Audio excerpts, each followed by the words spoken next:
Hello everyone. Welcome to the Yissel Missile Productions channel. My name is Steven Yissel. Today we are doing part 16 of our deep dive series into Ed Leedskalnin and his Coral Castle. So, from some of the first books that we read, we had recommended reading, which this is one of those recommended books to read. And so far, we have gone through 6 chapters. So today we will be on chapter 7. Possibly we'll do chapter 8 as well. We'll see how it goes. But thank you for being here. And I'd like to give a shout out to Jay Wild for becoming our first member of the channel.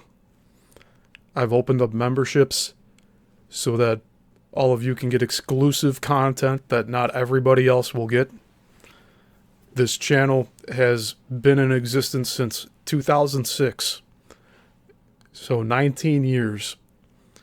And this is the first time that I'm doing paid memberships. It's the first time I've been able to do paid memberships. The option was there before, but my monetization got pulled a couple years ago. But it got reinstated this fall, and I was just waiting for things to level out. And now we are at this point where I have exclusive content that I'll be giving to paid subscribers, where you'll get live streams at the highest tier. There's 2 different tiers, and all I'm asking is for either $10 a month or $20 a month. You'll still get all of this stuff here, like the deep dives into Coral Castle, the deep dives into the Bermuda Triangle, and the Chicago film industry deep dives, all for free. But there will be extra content now for paid membership. And that's the way that I want to do this going forward, so that I have incentive to keep going, because I do want to keep expanding this channel. And I need to get more of your guys' attention, because YouTube's not giving me a proper algorithm where it gets out to everybody. So this is where we're at now. I'm okay with it. It's just the way things have to go forward. There's many people in the creator industry that do the same thing with paid memberships, and I want to make it fun for all of you. So, considering all of the content that I've been providing, like I said, I got 19 years of free content on this channel. I don't think it's a misstep to start introducing exclusive content where I have more effort put in, more time spent to deliver you better videos, better product. So that's how I feel this will go. I look forward to seeing more of you becoming members in the near future. And just remember,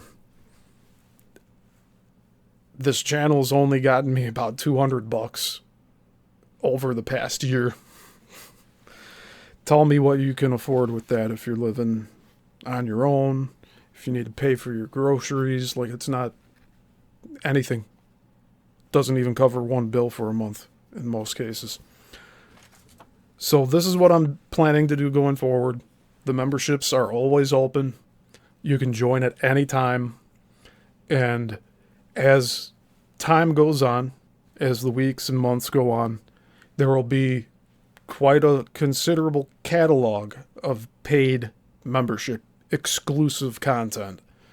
So even if you were to join later on in the year, that will all get opened up for you to enjoy. But as for today, this is part of our free series, part 16, deep dive into Ed Leedskalnin and his Coral Castle. We are reading today from The Energy Grid by Bruce L. Cathie. Last week we were covering all of these different plot points of UFOs being in synchronization with where these radio towers were being found, and some of them were government, some of them were citizen ham radio devices.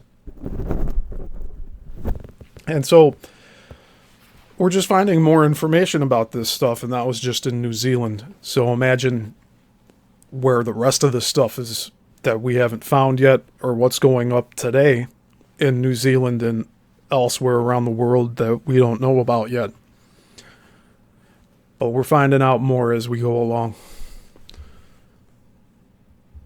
So first things first, I'm going to begin our music here. So we'll be having this background track going. We got a 2-hour synthwave mix from White Bat Audio.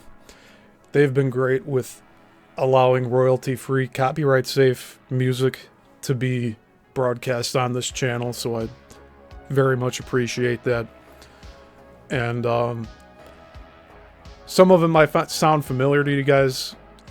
Some of them I've heard on other channels, but for the most part, this is all very, very chill music. It's what I want for this channel. And every show is going to be a little different. but for the most part, we're listening to synthwave mixes. I think it goes along with the material just fine. So now we need to get the Coral Castle slideshow going. So we'll get that fixed up here. I hope you're all having a good week so far.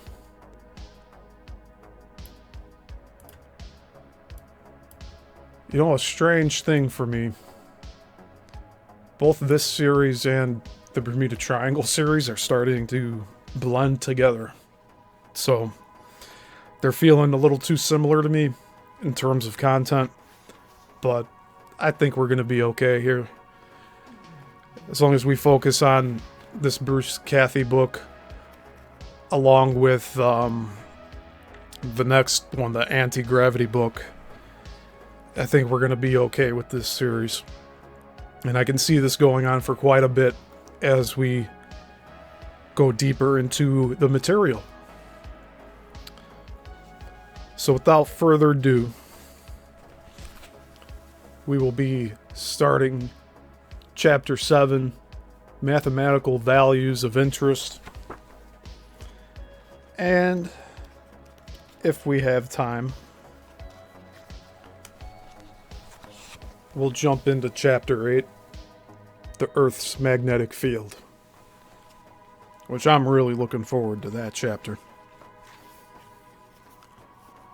So, again, like, comment, please do what you can to interact with the videos, because it helps get these videos out to more people, both that are already subscribed and the ones that are just tuning in for the first time. Hey Woo, it's good to see you. I see you there in the chat. Woo's been really good being here. I appreciate you. Anybody that can be here live is a good thing. But I know a lot of my subscribers watch this after the fact, which is totally fine. But, yeah, we'll be reading Chapter 7 now, so let's get that started. Chapter 7, Mathematical Values of Interest. In my earlier work, I showed the various steps I went through in my research, which eventually led me to a unified equation based on the harmonic of the speed of light and the Einstein equation of E equals mc squared. The equation indicated to me that all the physical substances in the universe were formed from the harmonic frequencies of light in various interlocking geometric forms.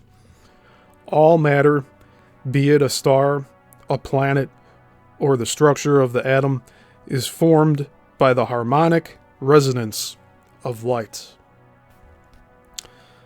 A very rough analogy of how light is individualized into a physical substance from the universal matrix would be to liken the universe to a vast ocean.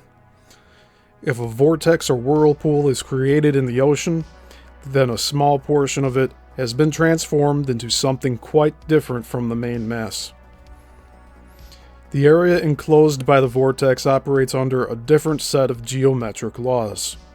The change in state is caused by a spiraling motion being imparted by the influence of other forces. I believe that the forces which cause a vortex to form in the universe matrix are manifested by the interaction between the universe and anti-universe.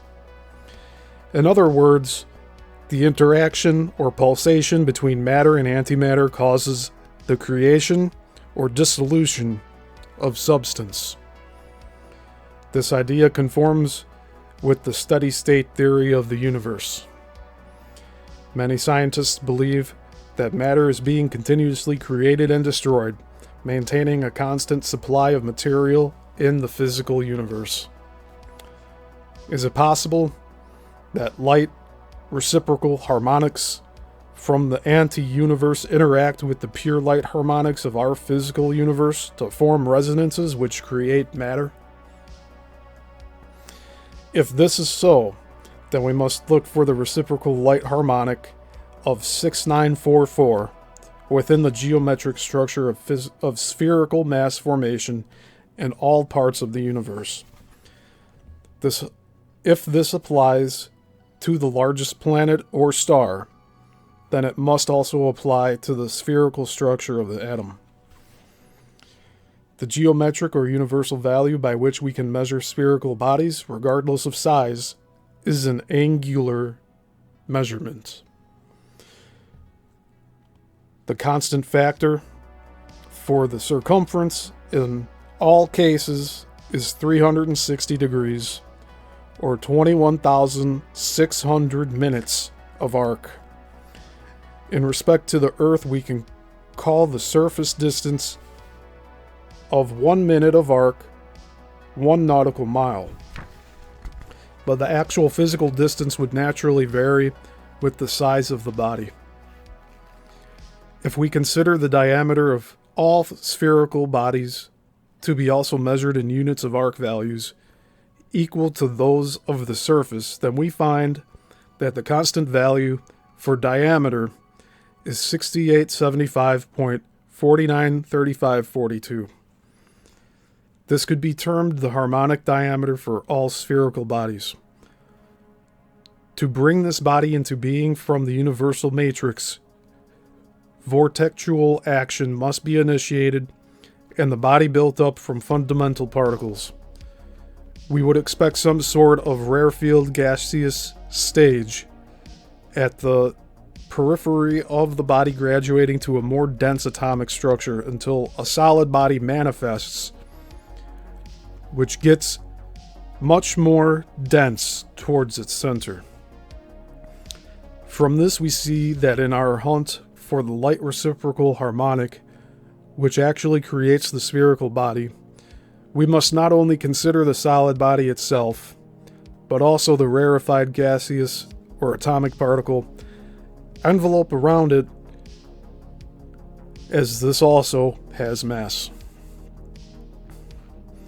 If we take the Earth as an example, we find that many different layers extend outward from the surface, getting increasingly rarefied with altitude.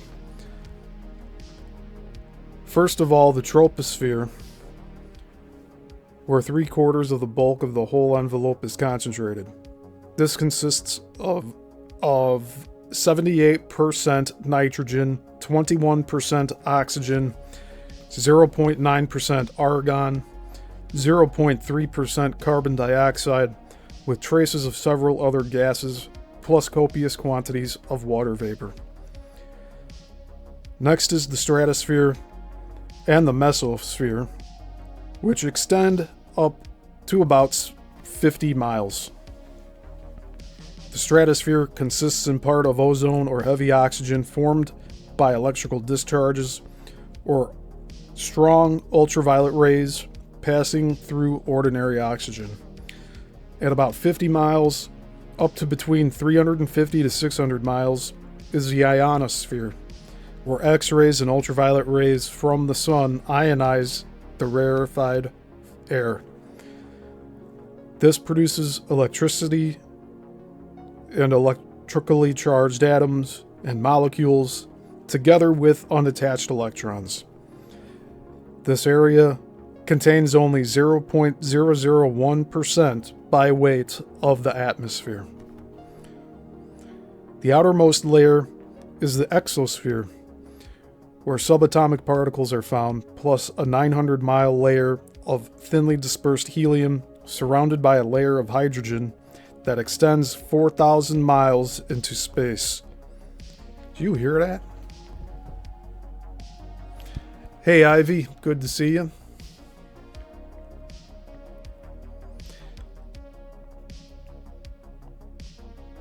There's a 900-mile layer of thinly dispersed helium, but that's surrounded by a layer of hydrogen that extends 4,000 miles into space. How do these people know this? Hydrogen, water. Hey, Spiritual Encrypted Encounters, good to see you. Thank you for being here. I appreciate it.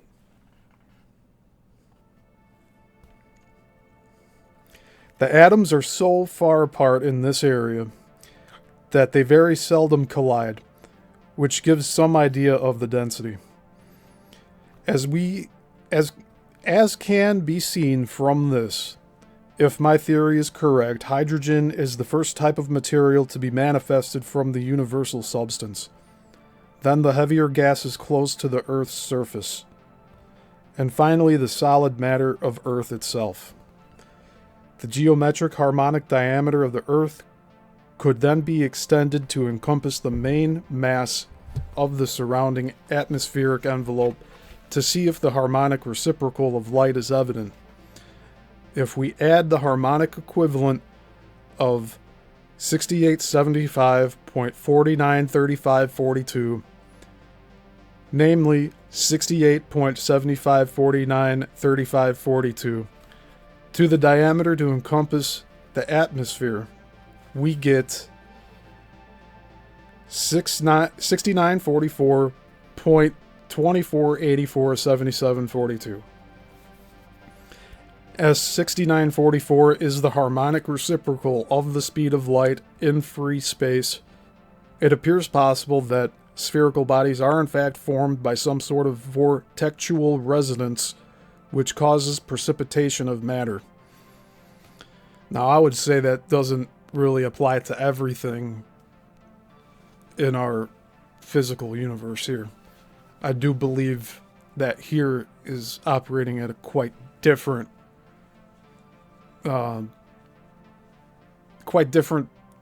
state of matter. I think the stuff we see in the skies and everything else, those can be explained away by these spherical things.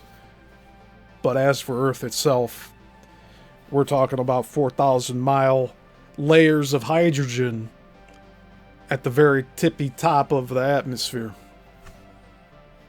which could be considered water. But the molecules are so far apart, we can't really tell what's what with that, as of yet.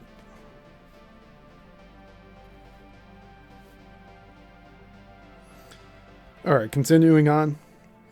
In the initial stages of formation are the rarefied gases.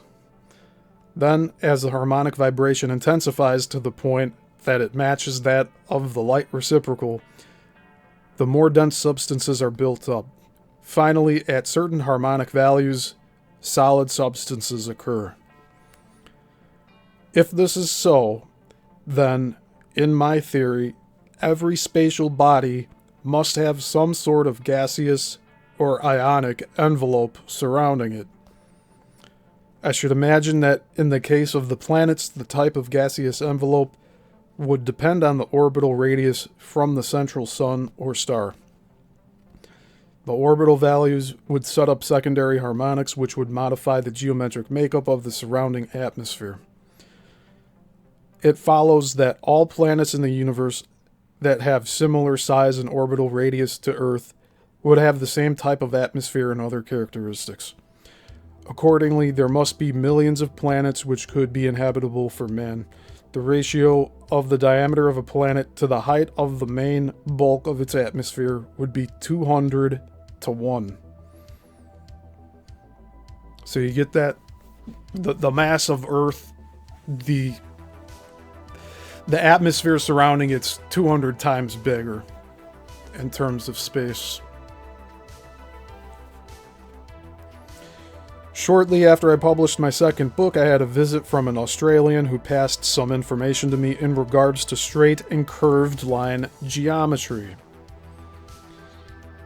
He was a most intense sort of chap, and I still don't know the reason behind the visit, or the connections he has in his own country.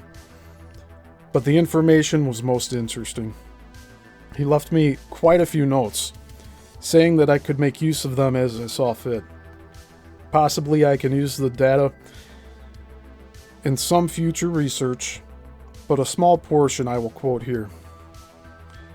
Straight and curved line geometry, the globe, and the disc. We're getting somewhere here. By choosing a single universal measurement unit, we are able to convert directly from units of length to angles of geometry and back again. Taking the Earth as a globe, we see it has a circumference of 21,600 minutes of arc, or nautical miles, and a diameter of 6875.493 minutes of arc. It is stated in this theory that every globe has an equivalent disk which is equal to it. The best way to imagine this equivalent disk is to liken it to a globe which has been put into a giant press and squashed flat at the equator.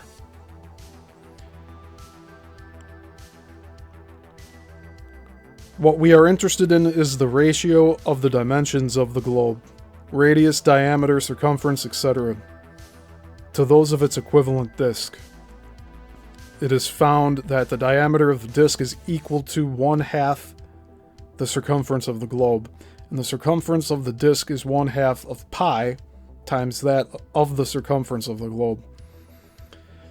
As a globe, the circumference equals 21,600 nautical miles. As a disk, the diameter equals 10,800 nautical miles. As a disk, the circumference equals 33,929.2 nautical miles. The circumference as a disk is 1.5707963 times the circumference as a globe, or half of pi. This is a very interesting fact because my visitor is saying that the Earth grid, as I discovered it, seems to be based on the possibility of one geometry switching over to another geometry. The idea of gravity being a force appears to be a fallacy. I think that's very important. I'll read that again. The idea of gravity being a force appears to be a fallacy. In reality, it seems to be simply a state of tension, or a ratio between the two geometries. I found in my earlier research that this geometric harmonic of 33,929.2 was one of the factors in the positioning and detonation of an atomic device. Next, let us look at measurement itself. We are led to believe that all systems of measurement, as used today, are purely arbitrary values set up by man himself, and therefore a fairly haphazard way of finding quantities or dimensions of things. British measurement, for example, was purported to be a jumble of bits and pieces related to man's own dimensions. The inch was an 1/18 of a cubit, or the breadth of a thumb. The cubit was measured from the point of the elbow to the outstretched tip of the middle finger.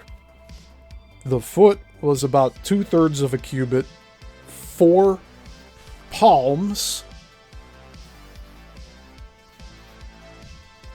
All right.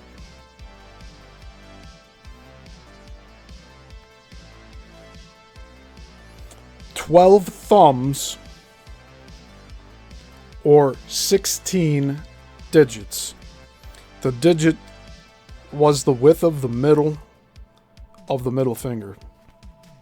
So the width of the middle finger.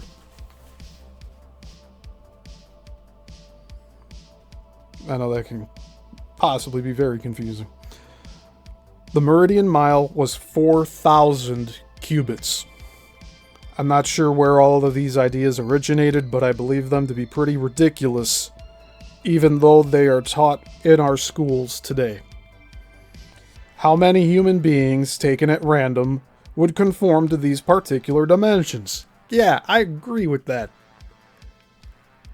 Everyone varies in terms of size, so basing those units of measurement off of those things is pretty foolish.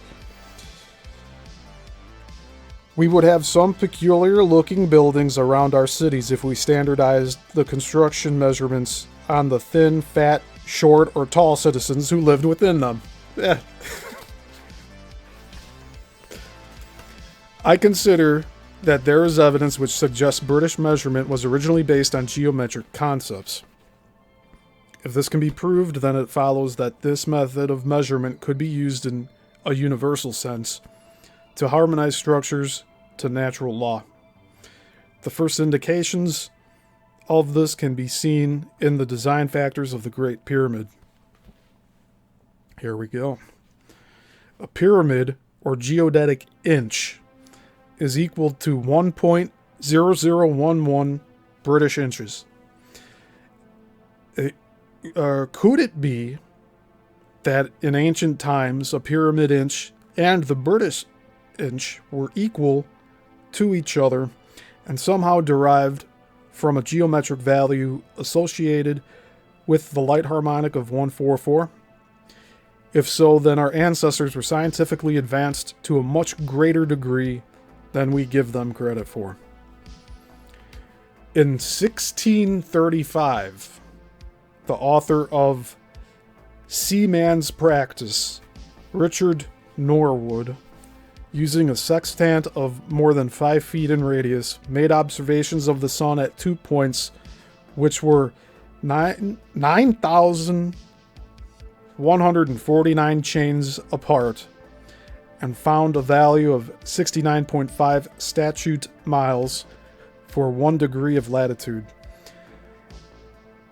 In 1671, the French astronomer Jean Picard, by means of trigonometry, was able to obtain a fairly accurate value of 69.1 statute miles. Newton made use of this value to complete his general theory of gravitation.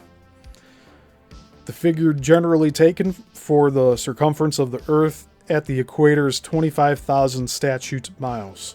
If we divide this by 360 to find the number of miles in 1 degree, the answer is 69.444.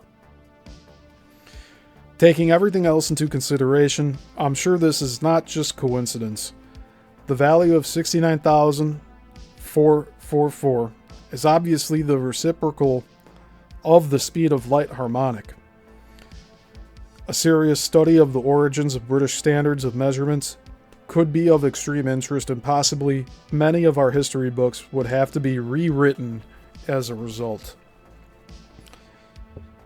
The measure of 1 geodetic foot equal to 1/6,000th part of a terrestrial minute of arc, which is equal to 1 grid foot, was proposed in early 1700 by Cassini. If this had been the standard accepted, it would have been equal to the ancient Greek foot, which was 5/6 of a remen, R-E-M-E-N. The Parthenon was laid out to this unit. We'll be covering the Parthenon, the 1-to-1 scale in Nashville, here on this channel. I actually visited there last year. I have a lot of video and photos to go over with that. It's supposed to be an exact replica that was made during the Nashville World's Fair in 1897. So we'll be covering that here soon. The French meter could be taken as a fairly close scientific method of measuring. The standard was taken as 1/10,000,000th part of the length of a quadrant of the meridian measured through Paris. This was established reasonably accurately in 1798 and is the equivalent of 39.37 British inches. As British measurement itself appears to be based on a geodetic equivalent, this value of 39.37 could be close to a harmonic equivalent of the resultant Earth magnetic field. Some work in this direction might prove to be worthwhile. The British and metric systems could probably be complementary to each other. Another ancient measurement of interest is the megalithic yard of 2.72 British feet, discovered by A. Thom. Last name Thom. The unit is considered to be of Egyptian origin, as it is found in the geometrical canon of Egyptian measures.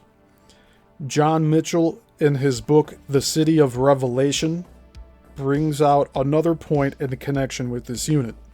Quote, all over the world, the traditional units of length, area, weight, and capacity are related to each other and derive from one original canon of cosmology. And that's in all caps here. All capital letters. One original canon of cosmology.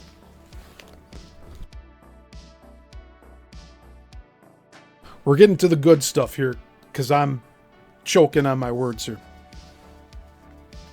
Thank you, Woo. Woo says, mustache looking pristine as usual, Steve. I appreciate that. Yeah, I have my hemp lotion in today on it. I had a really bad sunburn from Saturday, so now it's more of a recovery. But thank you. I appreciate that. So I'll reread this once more. Just this one part, this one sentence. Quote, all over the world, the traditional units of length, area, weight, and capacity are related to each other and derive from one original canon of cosmology. And that's all in capital letters. One original canon of cosmology. Two such are the English mile and the unit, which now only survives in the East as the Pu of Indochina, and that's spelled P-U. I think that's how you pronounce it, it's Pu, or Pew.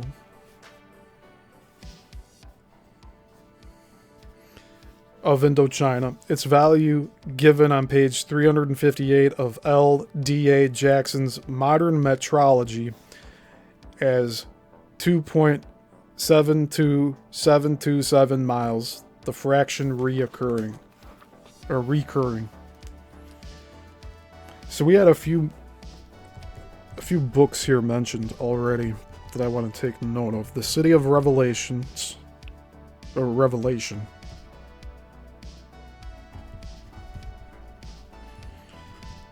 And that's by the author John Mitchell.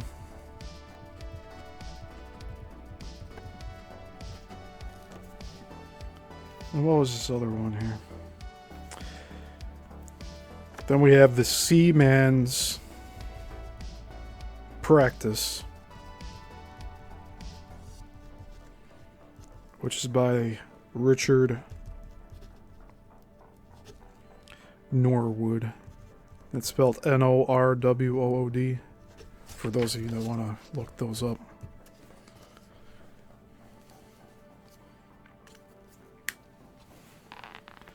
And we'll see how, depending on how we go along with this, I might pick those books up to take a look at. If there's something really good in there, maybe we'll look through it or page through it. But for now, we're going through the entirety of the energy grid for the next weeks ahead.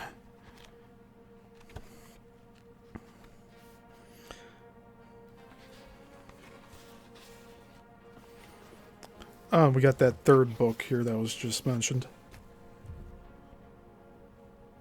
which is Modern Metrology by initial L and capital D apostrophe A Jackson.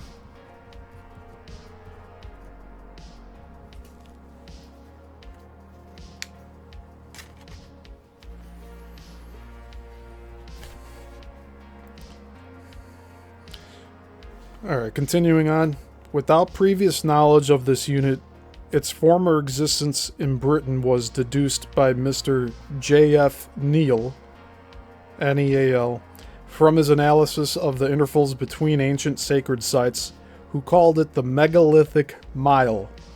on account of its ratio to the mile being virtually the same as that of the megalithic yard to the foot. There are 14,400 feet in 1 megalithic mile. I think that's also worth noting here. Because see, as we move on through more of this material, it'll be good to reference some of these measurements, especially with the Egyptian stuff.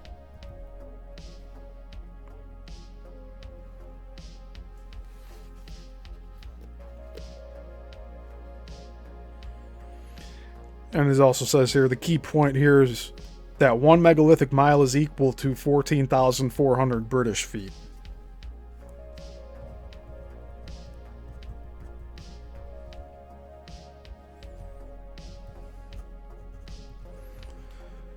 So that's also the same measurement as a megalithic mile.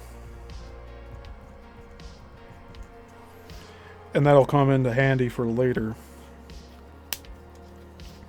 So he points out also that the ratio between the dimensions of the Earth and the Moon is 10 to 2.72727. So it's a ratio.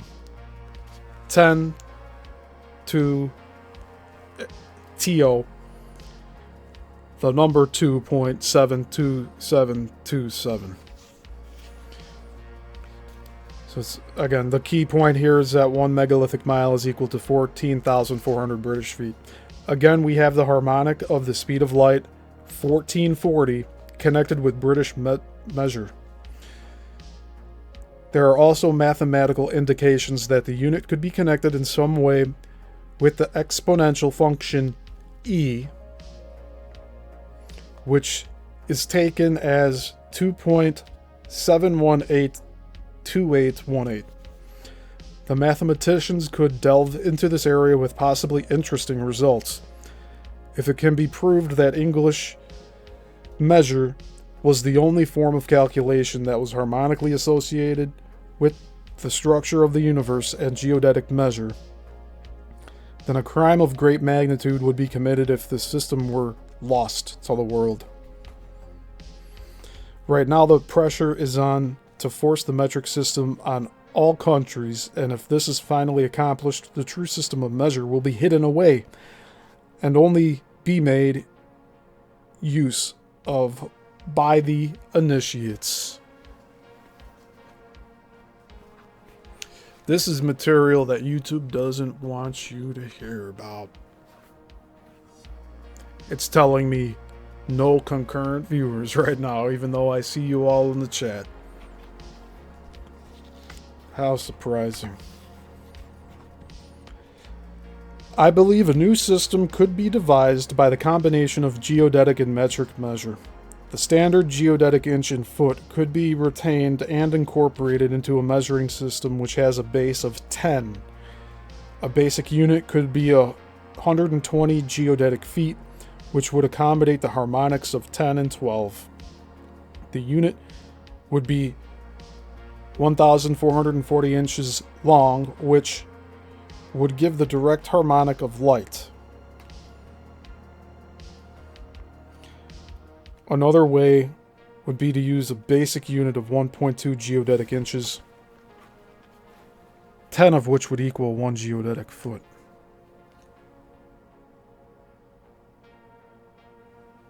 Wow, that's fascinating. So he's talking about if we were to get a new unit of measurement used around the world, he would base it on these megalithic units and also the light harmonic units. And that's what it would take. A measuring system which has a base of 10, the basic unit would be 120 geodetic feet, which would accommodate the harmonics of 10 and 12. The unit would be 1,440 inches long, which would give the direct harmonic of light. Another way would be to use a basic unit of 1.2 geodetic inches, 10 of which would equal 1 geodetic foot. I think that's pretty simple to understand. A geometric figure, which also indicates a remarkable relationship between the harmonic of light the circle, and a system based on multiples of 10 is the decagon. It says to see the diagram. I'll show it for now. We'll get back to showing everything that's on the pages here later. But this is what they're talking about here. Decagon.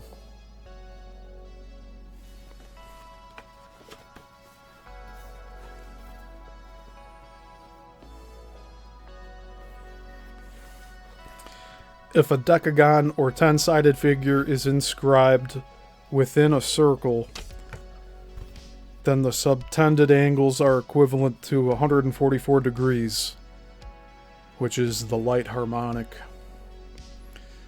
The angles between the side and the radius of the circle at each intersection are all 72 degrees, or half the light harmonic.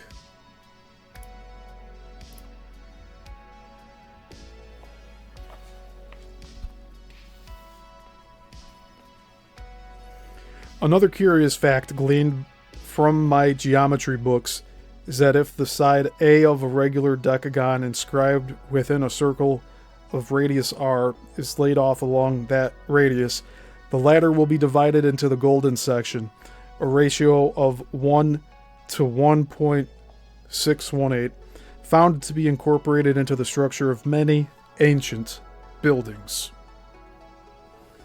Our ancestors must have known something.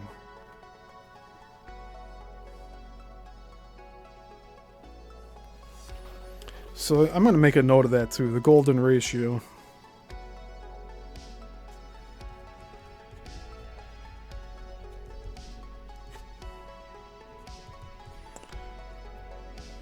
One to 1.618.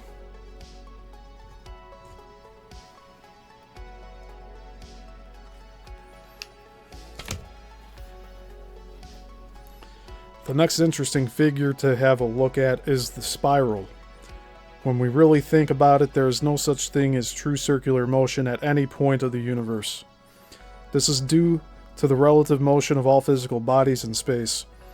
Although we may describe a perfect circle relative to our position on Earth, the instrument used to describe such a circle, in actual fact, would carry out a spiraling path in relation to the universe as a whole. When we think of all the different movements we are subject to, we realize that it is virtually impossible to calculate the path taken by a physical body when it moves from one spatial position to another. For instance, we would have to take into account the actual movement in relation to the Earth, the spin of the Earth, the movement of the Earth around the Sun's movement within our galaxy, galactic movement, and so on. From all the research I have done so far, I have come to the conclusion that during the formation of matter, the waveforms from which physical substance is manifest move through spiraling paths of 371.2766 degrees cycles. These cycles set up a resonating pulse which creates a harmonic reciprocal reaction to the unified equations governing our reality. The value for pi in relationship to the radius of the spiraling motion is difficult to calculate due to the multi-dimensional movement, but I believe the value to be 3.24. The value of 2 pi, which could allow for the double cycle of matter and antimatter, would then be 6.48.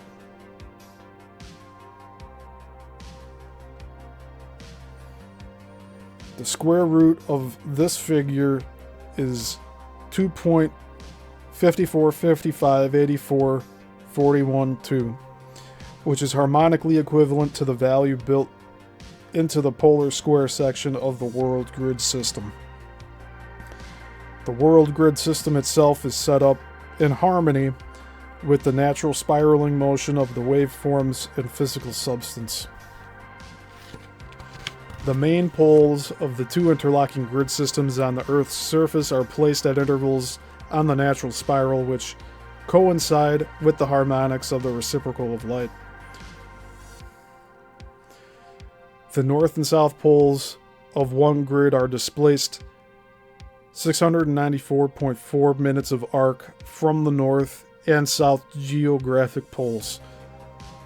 The second interlocking grid has poles which are displaced 1054.4 minutes of arc from the geographic poles. The difference in latitude being 360 minutes or 6 degrees. The two grid pole positions, north and south, fall on a spiraling curve which commences at the north and terminates at the south geographic pole. This is probably very hard to visualize without the appropriate demonstration models, but suffice it to say that the harmonic points on the natural spiral cause sympathetic resonances to be set up which combine those with light, gravity, and mass.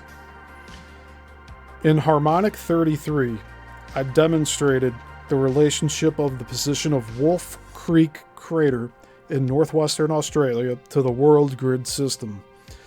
Wolf Creek Crater is a massive so-called meteor crater similar to the Arizona crater in the United States. Although many scientists believe that these craters, as many others like them around the world, were gouged out by giant meteors striking the Earth, to date, no large meteor fragments have been discovered. So that right there tells us that there was no... These formations that we're told are meteor strikes are not meteor strikes. There's no debris.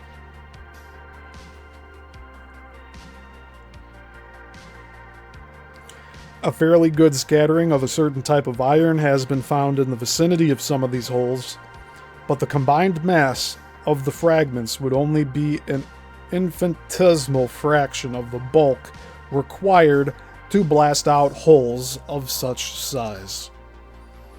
The presence of this pure iron could point to other interesting possibilities which will be discussed in a later chapter. I indicated in my earlier work that I believed the craters were formed by explosions from below the surface. We're getting to the good stuff here, people.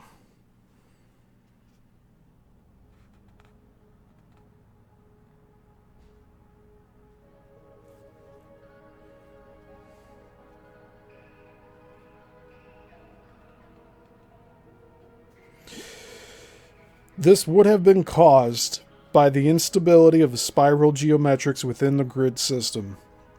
This could have been brought about by interference with the system in the ancient past. Yeah, sound war. Based on advanced scientific knowledge, all the evidence being compiled in modern times indicates that at some time around 11 to 12,000 years ago, a major catastrophe occurred which caused worldwide devastation. Some of this evidence indicates most strongly that atomic-type explosions occurred at various positions on the Earth's surface. An ancient war, perhaps? Or were the scientists of the day overreaching themselves and carrying out experiments with the structure of matter without being in complete control of the resulting effects?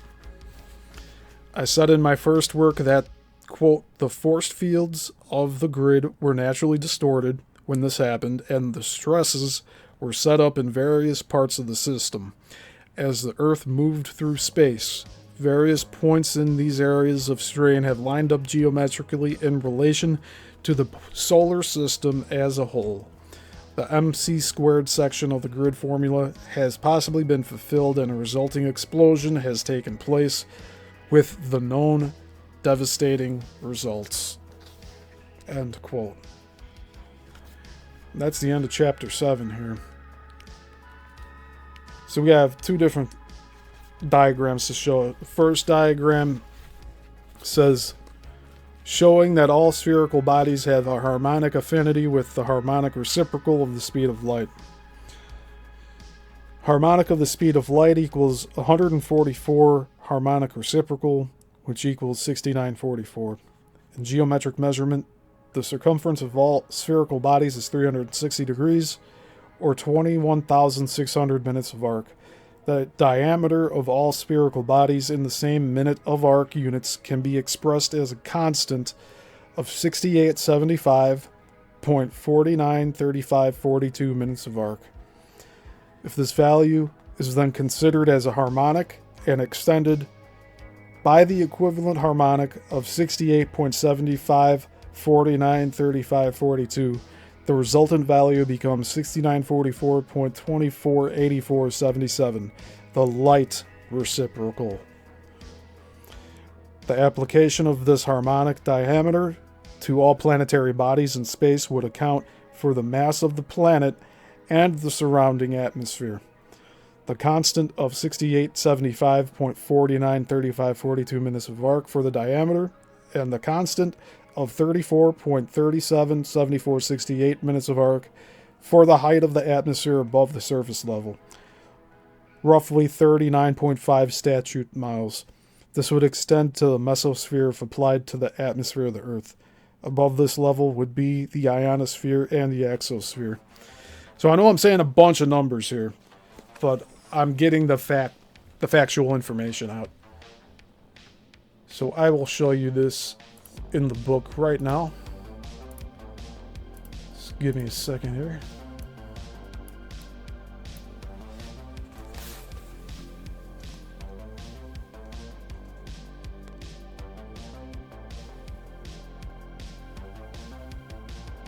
There we go. Now, they were also saying the spherical body and the atmosphere was 200 times the mass, or taking up the space of what a spherical body would. So this is just showing the atmospheric envelope.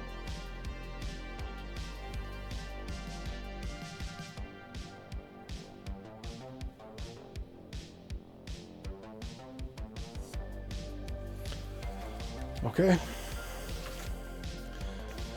And then the last diagram, we have the harmonics of a decagon. It says the decagon, or 10-sided figure, indicates a direct relationship between light, the circle, the harmonic power of 10, and the golden ratio of 1.618. The subtended angles A, B, and C, D, E, and F, G, H, and I, etc. each are equal to 144 degrees, giving a direct relationship with the harmonic of the speed of light. Each inner angle, KBE, KBE, KEH, KHE, etc., is equal to 72 degrees, or half the speed of harmonic light, or light harmonic. If the side of a regular decagon inscribed within a circle is laid off along the radius would be divided into golden section. This is shown in the diagram by laying off the side BE along the radius BK. The radius is then divided into the ratio of 1 to 1.618.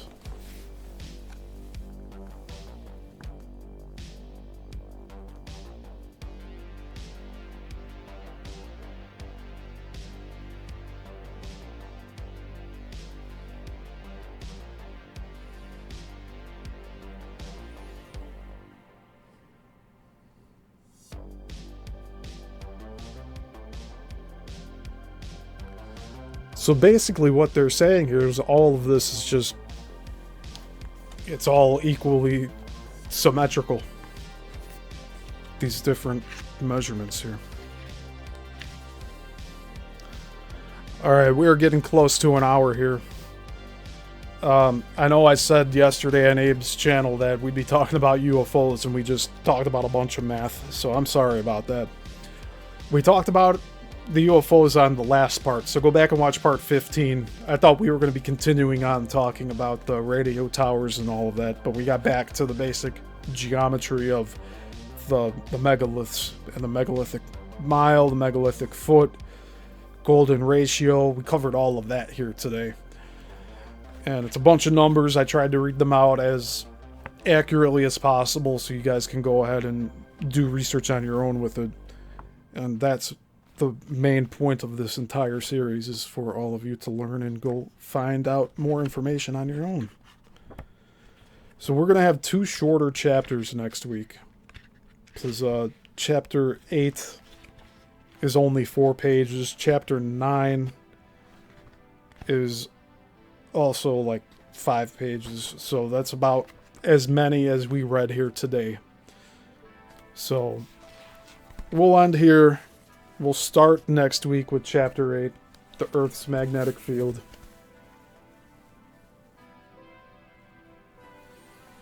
And he starts off with talking about another book, which I actually was looking up for today's show because I was anticipating us getting into this. But I want to keep this to a little over an hour where we're at right now.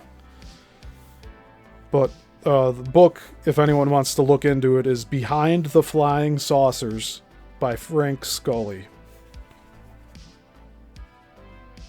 And the first edition, I believe, was in 1950. So I found a few of those first edition books, and they start at like $35 on eBay. If I could find it any cheaper, like on Abe Books, I'll try to find it there. If not, I'll just buy it off of eBay. But I'll buy it so that we can go over that stuff on its own. And perhaps we'll have our own separate deep dive series on UFOs. But we've been covering quite a bit of their relationship with the magnetic grid here, because this is all related to Coral Castle and the ley lines and the energy grid. So I thought we would get through chapter 7 a lot faster, but we didn't, which is okay. But that gives us 2 chapters to go through next week. And I wanted to double up on chapters as we went through this, because there's almost 30 chapters to this book. And it's not a big deal to me. I just wanted to get through this at a reasonable pace so that we're not stuck on this book until like September. Because otherwise it would end up being like that. So chapter 8 is called The Earth's Magnetic Field. Chapter 9 is Pythagoras and the Grid. So we'll be talking about magnets and the energy grid next week in full detail, along with more of these theories on anti-gravity vehicles, magnetrons, and destructive forces, more equations, but not quite as many as today. I feel like apologizing for all of these equations in mathematics here, but these are documented, well-known metrics that the ancients used for these megalithic structures, and I think it's important for us to really use this information wisely if we're looking into more of this stuff going forward. So I guess just to preview a few more of these chapters, because they're really short.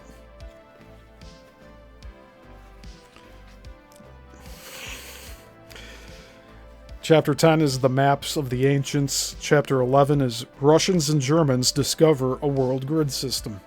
So we're getting into more history of the world grid, and we're getting into more of these ancient maps. Now, it's not going to cover everything. It's not going to be a end-all be-all type of deal, but we will be getting through more esoteric knowledge here that you're not really going to find anywhere else. Thank you, Ivy. Yeah, Ivy's saying thank you for the live. I appreciate you being here. This all helps the channel grow and move forward. So, plan for 2 chapters next week. They're short chapters, but we got through chapter 7 today, and I'll try getting that into the description. So we do have memberships now for the channel. There's super chats that are open at any time if you want to gift anything to appreciate my work here. It doesn't really bother me that it doesn't happen often, but it's there as an incentive.